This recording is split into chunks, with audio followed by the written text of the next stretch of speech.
College के पहले दिन साहिल एक नए छात्र के रूप में कैंपस में दाखिल हुआ। हरियाली से घिरे उस खूबसूरत कॉलेज में उसकी नजर अंजलि पर पड़ी, जो एक किताब के साथ बेंच पर बैठी थी। क्या मैं यहाँ बैठ सकता हूँ? उसने पूछा और अंजलि ने मुस्कुराते हुए हामी भरी। दोनों ने जल्दी ही पढ़ाई के साथ साथ जीवन के छोटे बड़े सपने साझा करना शुरू कर दिया। कॉलेज के दिनों में उनकी दोस्ती गहरी होती गई। एक दिन वे झील के किनारे बैठे थे और चांदनी रात उनके बीच की खामोशी को भर रही थी। क्या तुमने कभी सोचा था कि हम ऐसे साथ होंगे? अंजलि ने पूछा। नहीं, लेकिन अब लगता है कि यही सही है। साहिल ने कहा और उनके बीच का रिश्ता प्यार में बदल गया। समय बीतता गया और साहिल को एक प्रतिष्ठित कंपनी में नौकरी का प्रस्ताव मिला, लेकिन उसे दूसरे शहर जाना पड़ा। उसकी आंखों में भविष्य के सपने थे, पर दिल में अंजलि का ख्याल।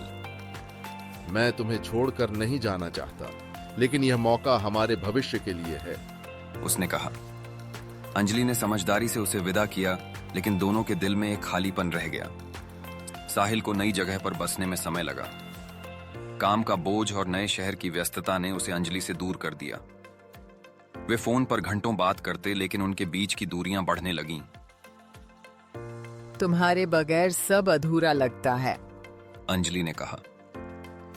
साहिल ने महसूस किया कि उनके रिश्ते में पहले जैसी बात नहीं रही। धीरे धीरे उनके बीच की खाई और गहरी हो गई। एक दिन अंजलि ने साहिल को फोन किया। शायद हमें कुछ समय के लिए अलग हो जाना चाहिए, उसने कहा। उसकी आवाज में एक दर्द था। साहिल के लिए यह सुनना आसान नहीं था, लेकिन वह समझ गया कि यही सही है। साहिल कहानी के अंत में एक किताब की दुकान में बैठा था, जहां उसने अपनी और अंजलि की कहानी को एक किताब में समेट दिया। उसके चेहरे पर एक उदासी थी, लेकिन आंखों में सीख थी। शायद जिंदगी में कुछ फैसले आसान नहीं होते, लेकिन वे हमें सिखाते हैं, उसने सोचा। यह कहानी हमें यह सोचने पर मजबूर करती है कि क्या करियर की खातिर प्यार को छोड़ना ही सही है। साहिल की यात्रा हमें यह सिखाती है कि जीवन के सफर में कुछ फैसले हमें आगे बढ़ने के लिए प्रेरित करते हैं।